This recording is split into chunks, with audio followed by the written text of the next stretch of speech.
The face we gave the infinite a slow history of God, gender, and the human imagination. Close your eyes and allow the room around you to become a little quieter. You do not need to solve anything tonight.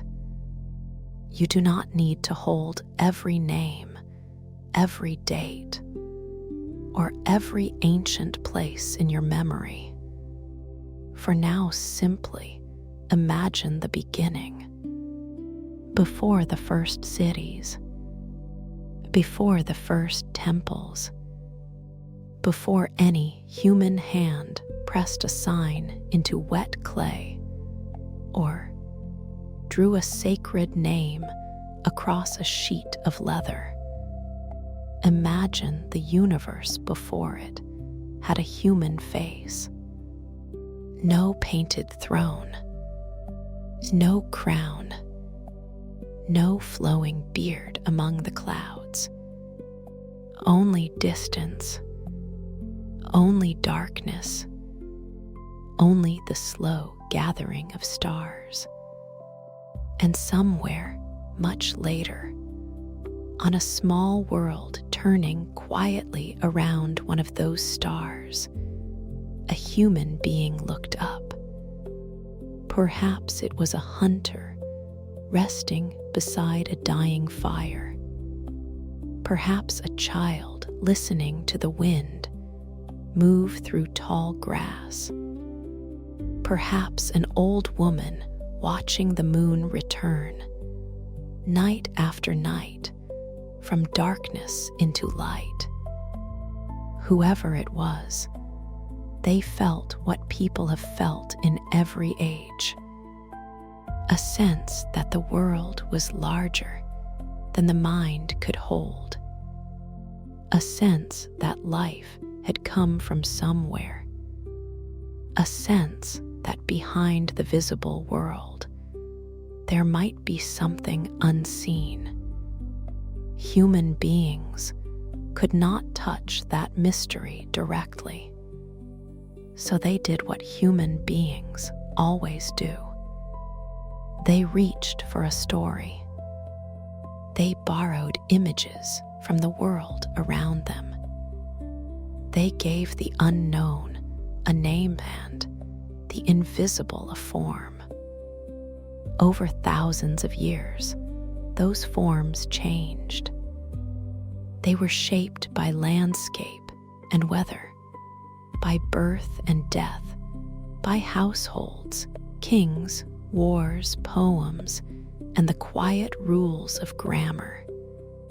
Sometimes the sacred was imagined as a woman, sometimes as a man, sometimes as an animal, a mountain, a flame, a storm, a breath, or a presence too distant to picture at all. Tonight, we are going to follow one part of that long history.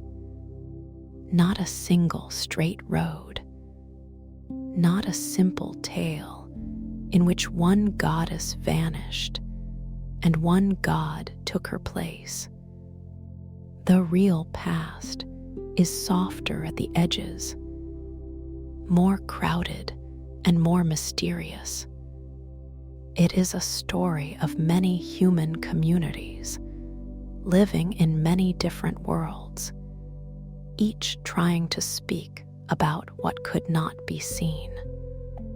And it is the story of how, in the traditions that grew from ancient Israel, a god whom later theology would describe as beyond body and biological sex came to be imagined so often in masculine form. Let the present moment loosen its hold. Let the centuries open slowly before you. And let us begin before the first written word. Chapter 1: The First Human Faces. travel back beyond the reach of history. The path grows dim here. There are no chronicles, no names of rulers, no voices preserved in ink. There are only traces. A hearth darkened by smoke, a bone shaped into a tool, pigment on a cave wall, a small figure carried for a time then lost beneath the earth. Across parts of ice age Europe and Asia, people made small images of the human body. Many of the best known examples are figures of women with breasts, stomachs, hips, or thighs carefully emphasized. Modern archaeologists once gave them the name Venus figurines. It is a name borrowed from a much later Roman goddess, and the people who created these objects would not have known it. One of the most famous was found near Willendorf in Austria. She is small enough to rest in the palm of a hand. Her face is hidden beneath patterned lines. Her body is rounded, deliberate, and still. It is tempting to look at her and feel that we understand. A mother, a goddess, a prayer for fertility, a symbol of the earth giving life. For many years, those interpretations were repeated so often that they began to sound like facts. But the people who made these figures left no written explanation. We do not know whether they were deities, ancestors, amulets teaching objects, portraits, self-images, expressions of beauty, signs of identity, or things that served several purposes at once. Some may indeed have been connected with pregnancy, birth, abundance, or protection. Others may not. The honest answer is quieter. We can see the figure. We can see where the maker placed attention. But the meaning remains partly beyond us. And perhaps that uncertainty is not an absence. Perhaps it is the most faithful thing we can carry into the past. Imagine the person who shaped such an object.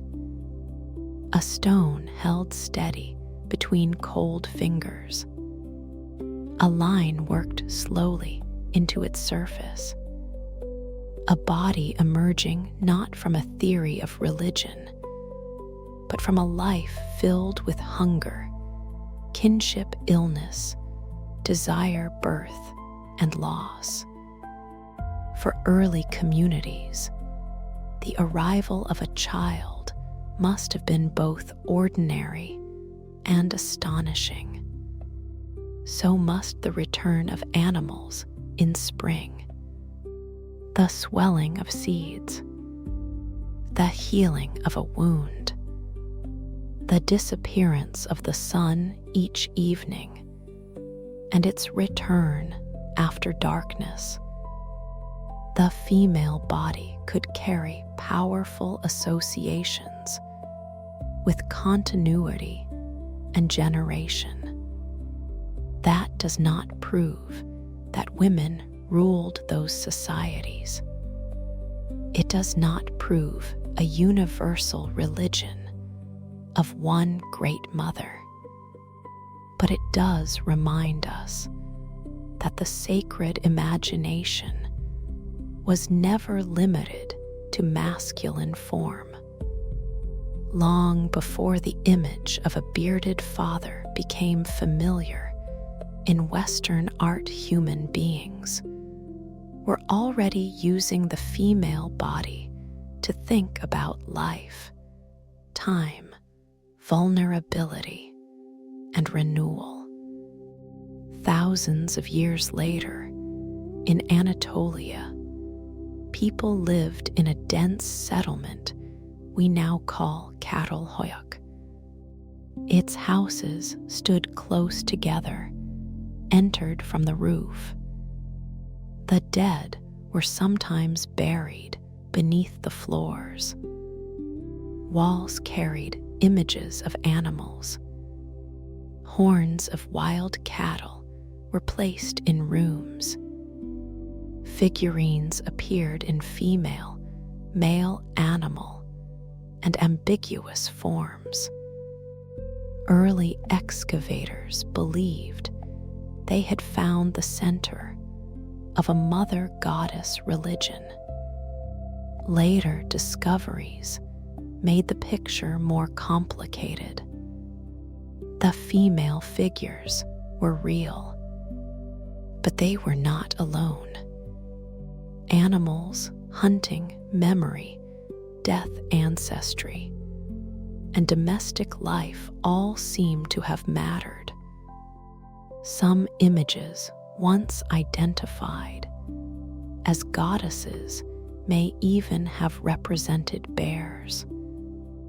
The people of Çatalhöyük may have honored powerful female beings. They may have used certain bodies to express age, status, fertility, or transformation. But the evidence does not allow us to reconstruct one simple creed. So the first lesson of our journey is not that the earliest god was certainly a woman. It is something gentler and more interesting. The earliest human images of sacred power were diverse. The female form was among them, and before later traditions narrowed the divine imagination into a small set of inherited titles. The sacred could be approached through many bodies, many creatures, and many signs. For a moment, rest with that ancient uncertainty. A small figure in the warmth of a hand, a fire breathing softly in the dark, a meaning once known and now carried only as silence. Chapter 2: Earth Below, Sky Above. Time moves slowly. Ice retreats. Rivers change their courses. Forests spread across some lands, while grasslands open across others. Human communities adapt. Some continue to hunt and gather. Some cultivate plants. Some keep animals. Some build villages, then towns. Some move with herds across wide seasonal routes. There is no single moment when humanity leaves the earth and turns toward the sky. The two were always together. Soil and rain, seed and sunlight, cave and horizon.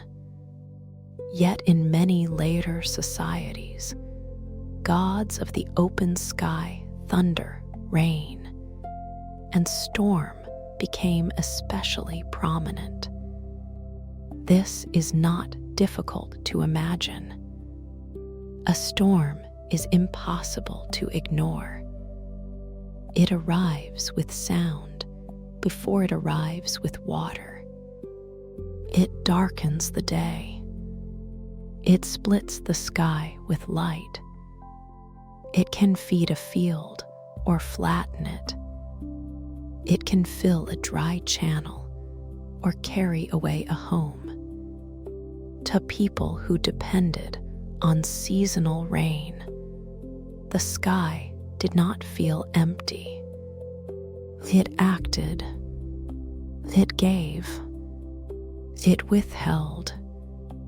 It seemed to speak in thunder. Across the ancient world, communities imagined storm gods and high gods in different ways. Many were male, but they did not simply replace all older goddesses. Sky gods, earth goddesses, river gods, household spirits, ancestors, and local protectors often lived together in the same religious world. Among speakers of early Indo-European languages, scholars reconstruct the name of a daylight sky father, Dies Pater. Echoes of that old title may survive in the Greek Zeus Pater and the Roman Jupiter. The connection is linguistic, preserved in the deep ancestry of words. It does not mean that every people shared the same theology, but it shows how old the image of the bright sky as a father may be. In the ancient Levant, the region along the eastern Mediterranean, the high god El was called Father Creator and head of a divine assembly. He was not simply the sky in human form. He belonged to a rich family of stories in which gods had relationships, rivalries, homes, and councils. Another god, Baal, was closely associated with storm rain and royal power. His voice was thunder. His victory over chaos helped sustain the ordered world. And somewhere within this crowded religious landscape, the god known as YHWH, the name often rendered as Yahweh, entered the history of Israel. His earliest origins are still debated. Some biblical poems remember him as coming from southern regions, Seir, Edom, Paran, or Teman. He appears as a warrior, a rider through the heavens, a power of storm, fire, mountain, and trembling earth. Over time, traditions about Yahweh and traditions about El seem to have drawn together. Titles once associated with a high creator god could be applied to Yahweh. The divine council could become his council. The god of a people could become the ruler of the cosmos. But this was not one clean step. Ancient Israelite religion was not born fully formed as the strict monotheism familiar today. For centuries, different communities appear to have worshipped in different ways. Some may have honored Yahweh while accepting the existence of other divine beings. Some gave Yahweh exclusive loyalty. Some combined practices that later writers would condemn. Words such as polytheism, henotheism, monolatry, and monotheism help modern scholars describe these patterns. But the boundaries between them were lived slowly, not drawn all at once. The older world did not vanish in a single night. A family might call upon the god of the nation and still keep a household charm. A royal temple might promote one official cult while a village honored local powers.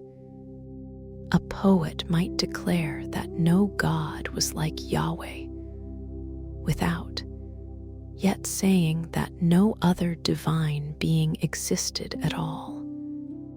This matters because it changes the shape of our question. The masculine image of God did not arise merely because nomads looked up and farmers looked down. That is too simple. It grew within particular traditions where important gods were already grammatically and socially male, where storms and kingship were described through masculine figures, and where the worship of one national god slowly became the worship of the only God. The earth did not surrender to the sky. The mother did not simply disappear before the father. Instead, many sacred images continued side by side until political change, literary work, religious reform, and historical crisis began to gather authority around a narrower center. The road toward one God was also a road toward one dominant set of names, and many of those names were masculine. Chapter 3: The Language of Kings. Now imagine the ancient city at night. Mud brick walls hold the warmth of the day. Oil lamps glow behind small openings. Somewhere, grain is counted. A gate is guarded. A messenger waits. A scribe bends over a tablet. Cities require coordination. Fields must be measured. Storehouses must be managed. Disputes must be judged. Armies must be organized. Taxes must be collected. And in much of the ancient Near East, the visible language of authority was overwhelmingly male. The king, the lord, the father of the household, the commander, the elder at the gate. Women could hold influence, property, ritual roles, and sometimes royal power. The ancient world was never completely uniform, but the institutions that produced most surviving official texts were largely controlled by men. Scribes learned within palaces, temples, and administrative networks. They copied formulas. They preserved titles. They inherited ways of speaking that had already been shaped by hierarchy. When those writers described a god as supreme, they reached for the strongest political images their cultures possessed. King of kings, Lord of hosts, Judge of all the earth, Father of a people, Shepherd of a flock, one who sits enthroned above the world. These images did more than describe power. They made invisible power imaginable. A king could not be everywhere, but his command could travel. A father could represent origin, identity, inheritance, and obligation. A shepherd could guide, protect, search, and discipline. To call God king was to say that no earthly ruler stood higher. To call God Father was to speak of origin, care, authority, and belonging. Yet these words also carried the social world from which they came. A divine king was easy to picture as male, because earthly kings were usually male. A divine father entered a system of descent and inheritance already organized through men. Masculine grammar supported masculine titles, and masculine titles supported masculine imagination. Still, the texts were never completely one-sided. The Hebrew Bible compares God to a woman in labor, to a mother who cannot forget the child she nurses, to a mother comforting her child. It can describe divine protection with the image of wings. It can speak of God giving birth to a people.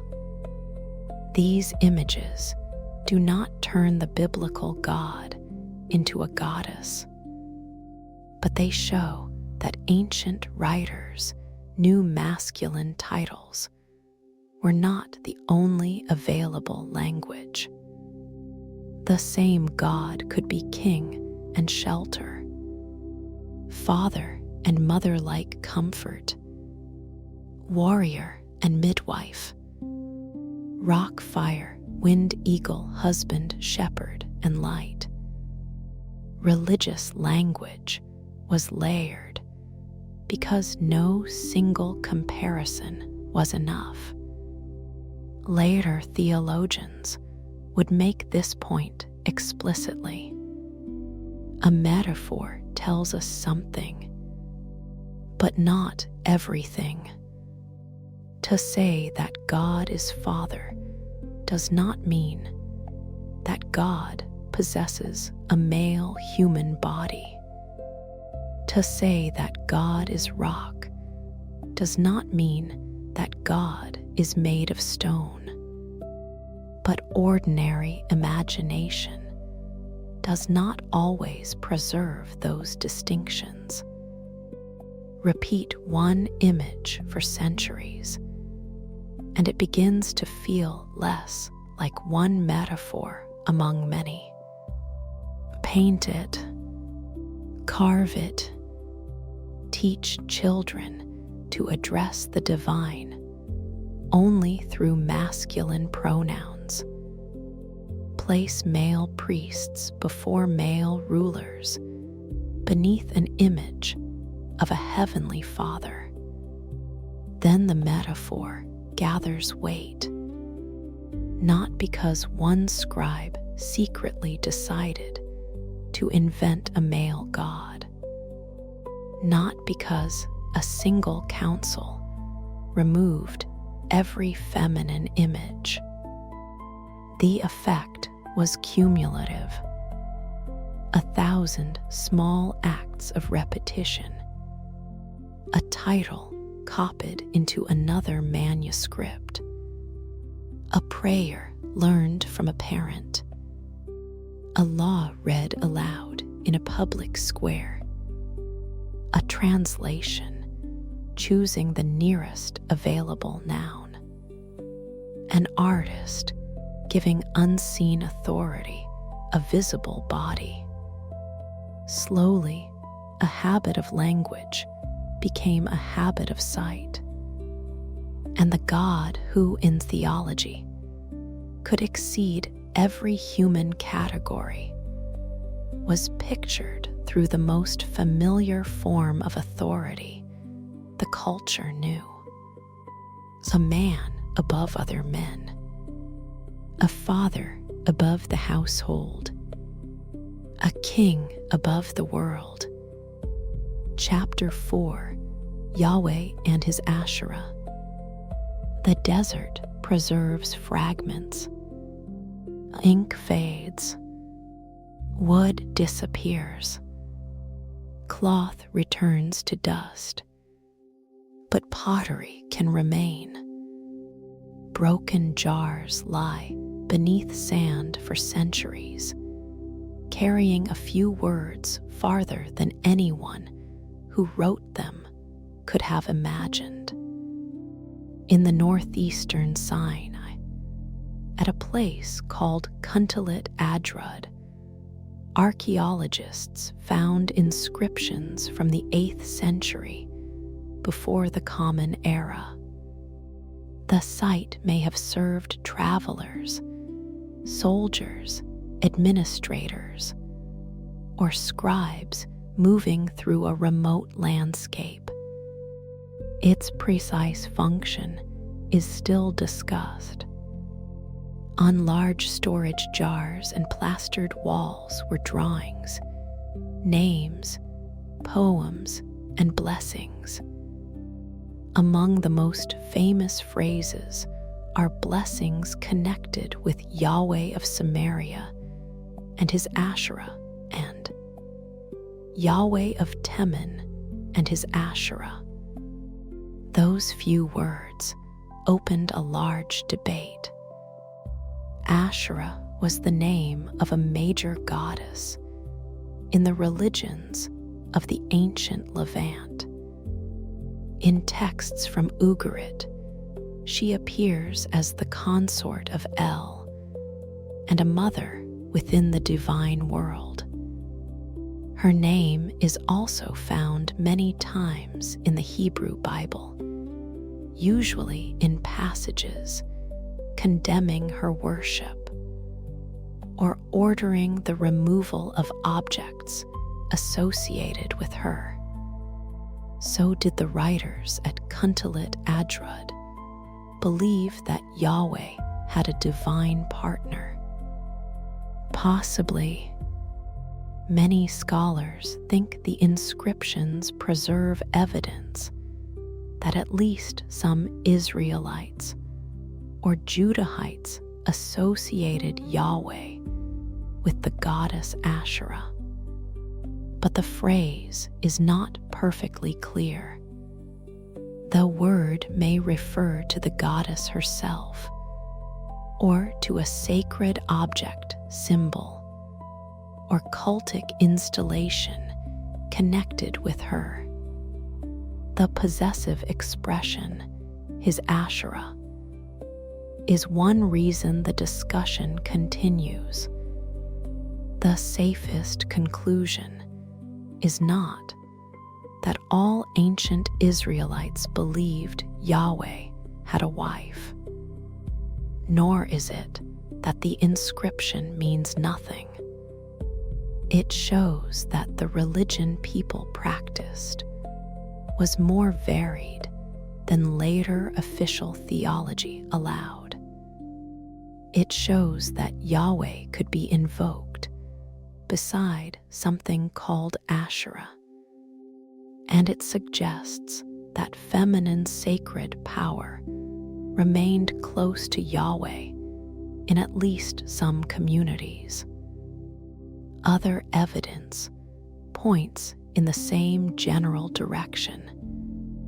Small pillar figurines, often with emphasized breasts, have been found in many sites in Judah. Their exact identity is uncertain. They may have represented a goddess, a protective figure, a devotee, an ancestor, or a symbol used in household ritual.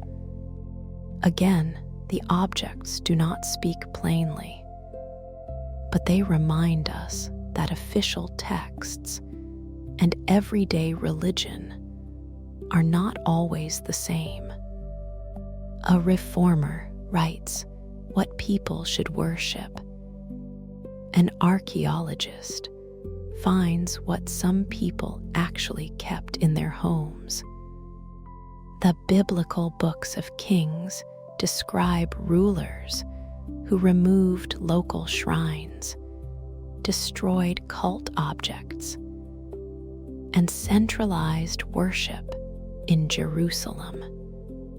King Josiah, in the late 7th century, before the Common Era, is remembered as carrying out a particularly sweeping reform.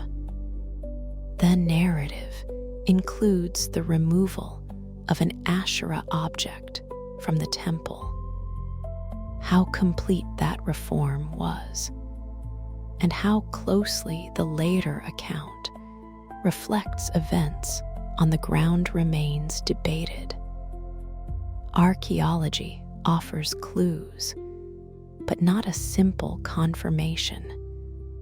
What is clearer is the long direction of change. Over centuries, worship centered more exclusively on Yahweh.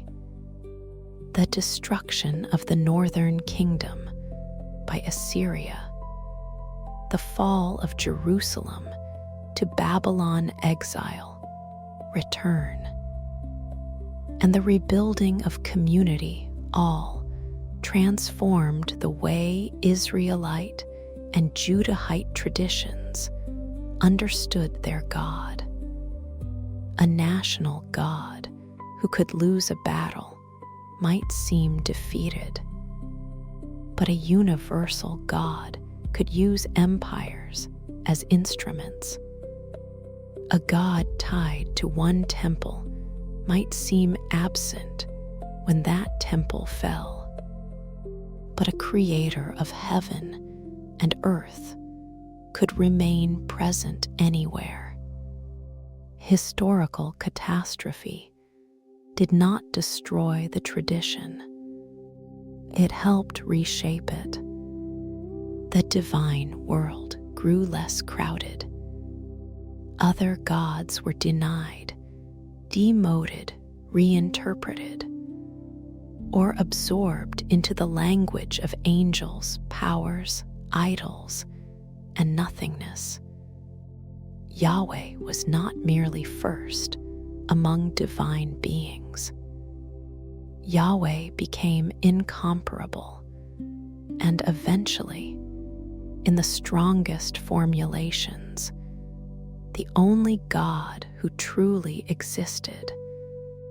As that process unfolded, Asherah did not disappear from the record.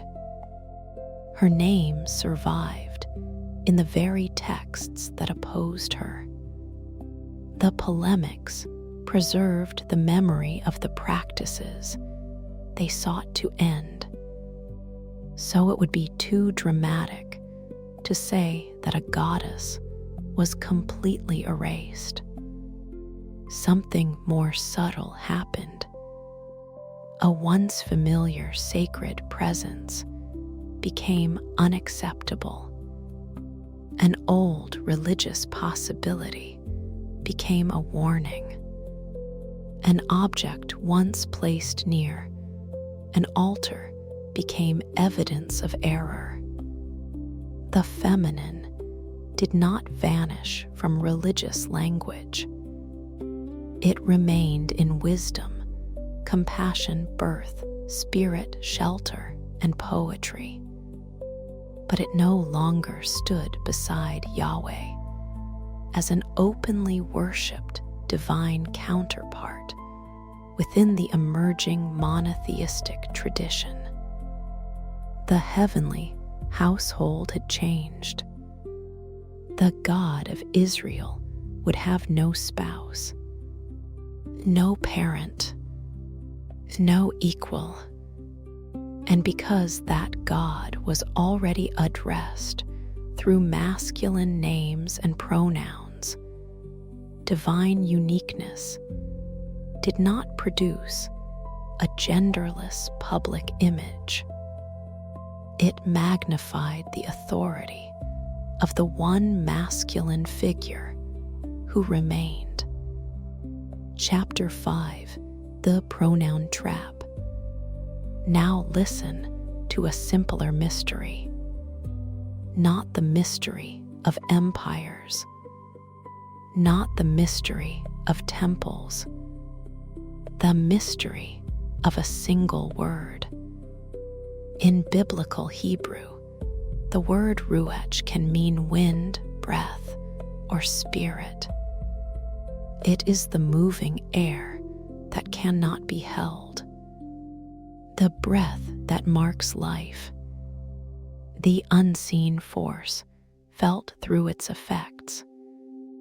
At the beginning of Genesis, the ruach of God moves over the face of the waters. The scene is dark, fluid, and unfinished.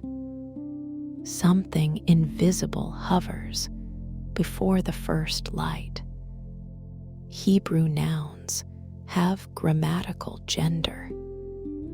There is no neuter category for nouns. A table, a stone, a city, a soul. A wind each must enter the grammar as masculine or feminine.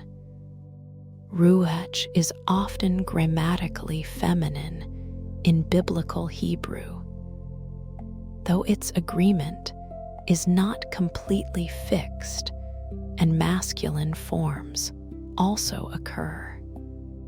This is important, but it must be handled gently.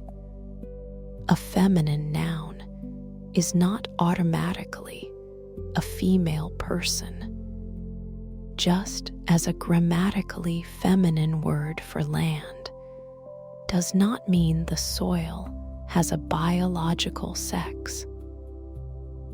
The feminine grammar of ruach does not prove that ancient Israelites believed the Spirit of God was a goddess. Still, grammar can affect texture. A language invites certain patterns of sound and agreement. It can make one image easier to hear and another less immediate. A feminine form may resonate with maternal or life-giving imagery, especially when a poet chooses to develop that connection. But grammar alone does not force the theology. When Hebrew scriptures were translated into Greek, ruach was often rendered as pneuma. Pneuma is grammatically neuter. Later, Latin used spiritus, a grammatically masculine noun. The meaning did not travel from woman to object to man in 3 clean stages. That would confuse grammatical categories with biological identity. Yet something did change. The sound of the sentences changed. The agreement of adjectives and pronouns changed. The associations available to listeners changed. And over long periods, those small linguistic differences could interact with a culture already accustomed to masculine language for God. Translation does not merely move a message from one container to another. It gives the message a new body. Some features become clearer. Some grow faint. Some disappear. Some unexpected meanings become possible. The history of Ruach Numa and Spiritus, therefore, offers a useful caution. We should not say that the Holy Spirit was originally female and later turned male. The evidence does not support such a simple transformation, but we can say that sacred language crossed grammatical worlds, and in each world, readers heard it through different patterns. Another feminine figure survived more visibly. In Hebrew, wisdom is Chokmah, a feminine noun. In Greek, wisdom is Sophia, also feminine. In the book of Proverbs, wisdom is personified as a woman who calls in the streets, stands beside the gates, prepares a table, and speaks of being present before or during the ordering of the world. Jewish and Christian thinkers interpreted this figure in many ways. She could be poetic personification, divine attribute, created wisdom Torah, or a figure connected with later ideas about the Logos. She was not simply a hidden goddess, preserved unchanged inside monotheism, but she kept feminine sacred imagery alive within the language of Scripture. This is the deeper lesson of the pronoun trap. Human beings need grammar to speak. Grammar requires choices. That choices become familiar. Familiarity begins to feel like reality. The word he can begin as a convention and end as a portrait. When generation after generation hears only masculine pronouns, the mind quietly supplies a masculine body, even when doctrine says no body is there. Language does not control imagination completely, but it gives imagination a path of least resistance.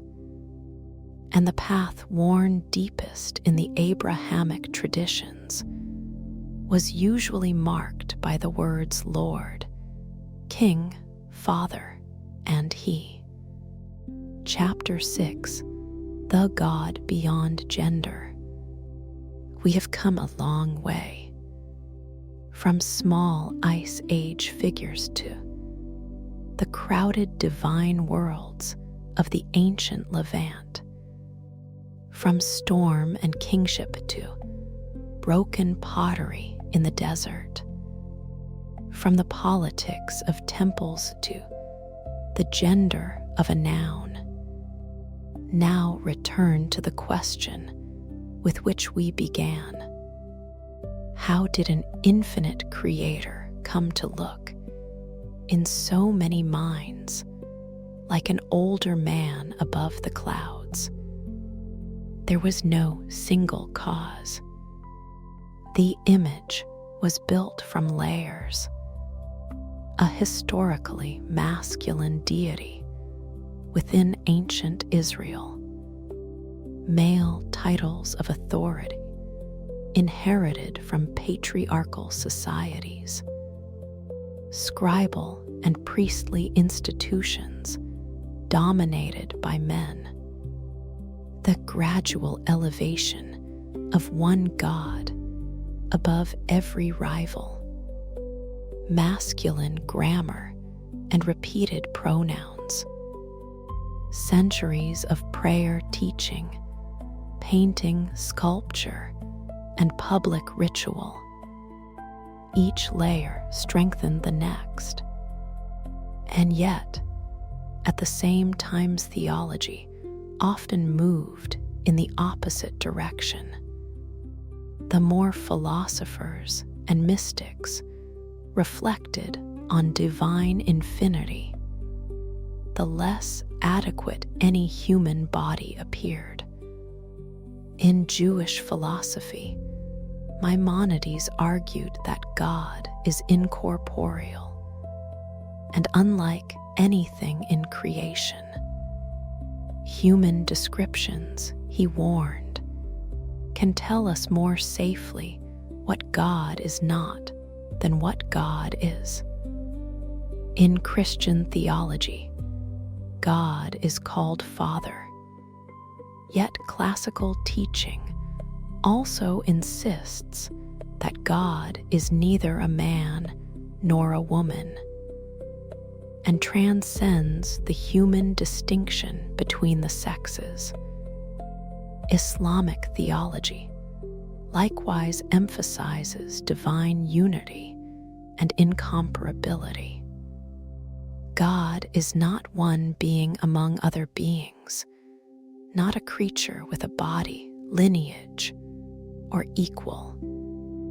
These traditions are not identical. They disagree about revelation, incarnation scripture, and the way human language can speak of God. But each contains a strong current of transcendence. The divine source cannot be reduced to anatomy. A body has limits. A body occupies one place. A body belongs to a species, an age, and a chain of birth. The Creator, as understood in classical monotheism, is not one more object inside the universe. So the old man in the sky was never the whole theology. He was an image, a powerful image, sometimes a literal belief held by ordinary worshippers, sometimes a symbol consciously used by artists, often something between the two. In the early 16th century, Michelangelo painted the ceiling of the Sistine Chapel. In the scene known as the creation of Adam, God moves through the air as a vigorous, bearded man, surrounded by flowing fabric and human forms. One arm reaches forward. One finger almost touches another. The painting is not a theological definition. It is a work of visual poetry. But visual poetry can become memory. Millions of people who have never read a treatise on divine incorporeality know that image. It has been copied, parodied, printed, filmed, and remembered. The invisible became visible. The metaphor acquired muscles, hair, fabric, direction, and age. And so a strange tension settled into Western religious imagination. God had no body, but looked like a man. God transcended sex, but was called he. God could be compared to a mother, but was publicly named Father. God was beyond every image while churches filled with images. This tension was not simply hypocrisy. It came from the difficulty of thinking about what cannot be pictured. The human mind works through form. We understand care through a caring face, authority through a voice, creation through hands, presence through eyes. To imagine nothing at all is difficult. To imagine infinity is nearly impossible. So we build a bridge from what we know. A parent, a ruler, a flame, a breath, a field after rain, a darkness full of stars. The danger begins only when we forget that the bridge is not the destination. Father is a metaphor of relationship and origin. Mother is a metaphor of nurture, birth, and intimacy. King is a metaphor of sovereignty. Breath is a metaphor of unseen life. Light is a metaphor of revelation. None can contain the whole. Perhaps the most faithful image is not one image, but the movement between them. To speak and then remember that speech is incomplete. To picture and then let the picture dissolve. To use a name without mistaking the name for the mystery. Chapter 7, Letting the Faces Go. The night around you is still here. Perhaps the room has become warmer. Perhaps your breathing has slowed without your noticing. You have traveled through tens of thousands of years of human imagination, and you do not need to carry all of it with you. Let the names become quiet now. Venus, Catalhoyuk, Sel Baal, Yahweh, Asherah, Ruach, Numa, Spiritus. They can rest where old words rest. The history gives us no simple beginning in which everyone worshipped one mother, and no simple moment in which men replaced her with a father. Instead, it gives us a human world filled with many sacred forms, some feminine, some masculine, some animal, some abstract, some intimate, some terrifying.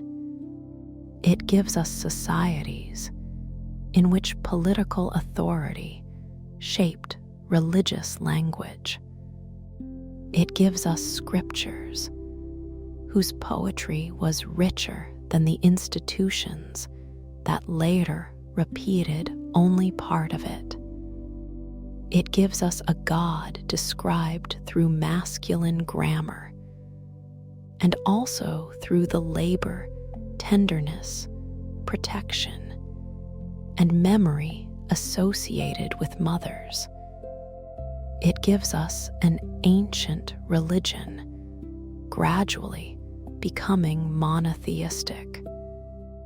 And it gives us a single divine figure, carrying the titles of many older forms of power. Most of all, it gives us a reminder.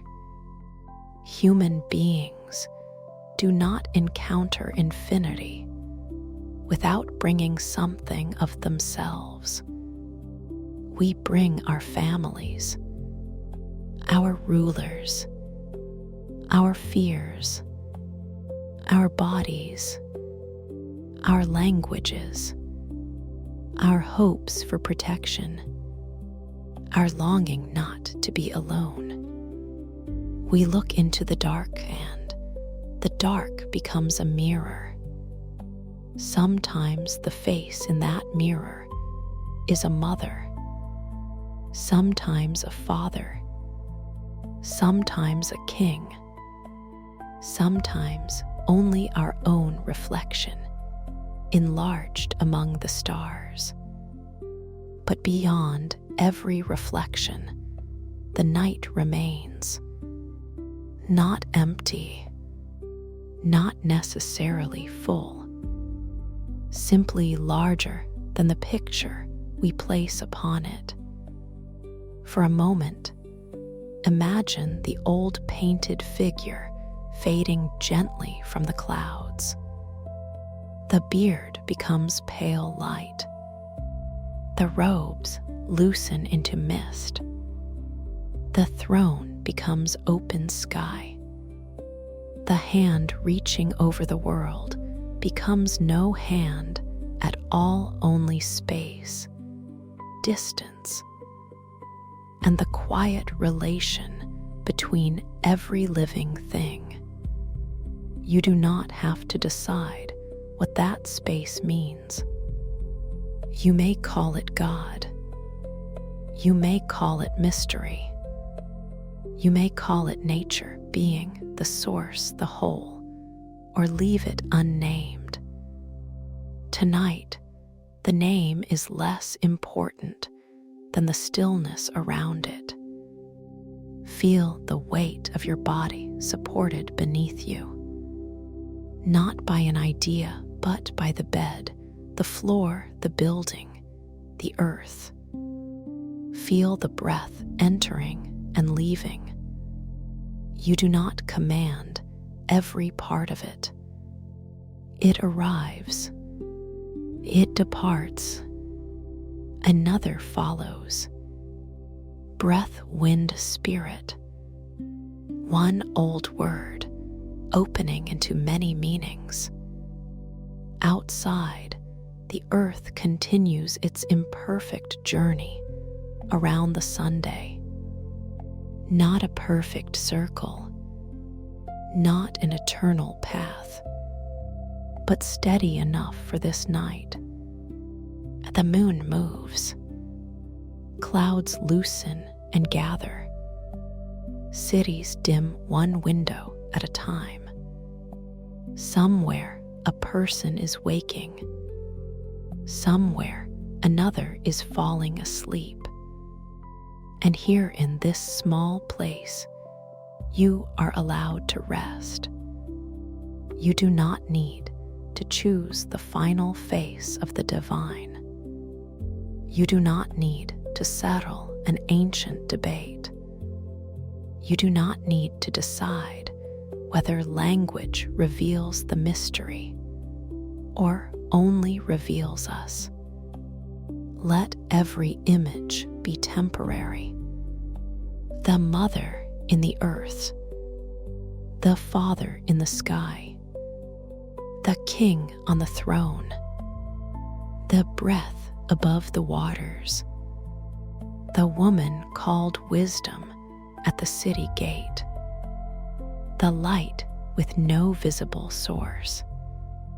Let them pass slowly, like constellations moving beyond the edge of a window. What remains is not an answer. It is room. Room for the mind to become quiet. Room for the body to soften.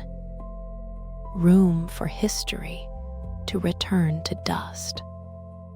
The people who shaped the first figurines are gone. The scribes who copied the ancient names are gone. The travelers who wrote blessings on pottery are gone. The kings who ordered reforms are gone. The artists who painted heaven are gone. Their images remain for a while. Then those too will change. Every human picture is temporary. The mystery it tries to hold is larger. So let the picture loosen. Let the pronoun loosen. Let the old arguments grow quiet. There is no need to push them away.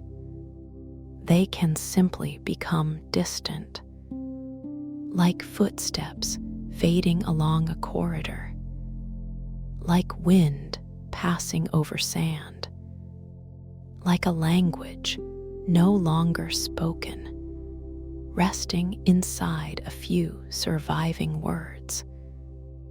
Return now to the rhythm nearest to you, the quiet rise of the chest, the soft release of breath, the small pause before the next one begins. Nothing to prove, nothing to name, nothing to hold in perfect focus. Only this moment, only this breath, only the darkness, gentle and wide. Rest beneath a sky that has carried countless gods, countless stories, and countless human hopes. Rest beneath a sky that needs no face. And when the last image fades, let sleep arrive without a name.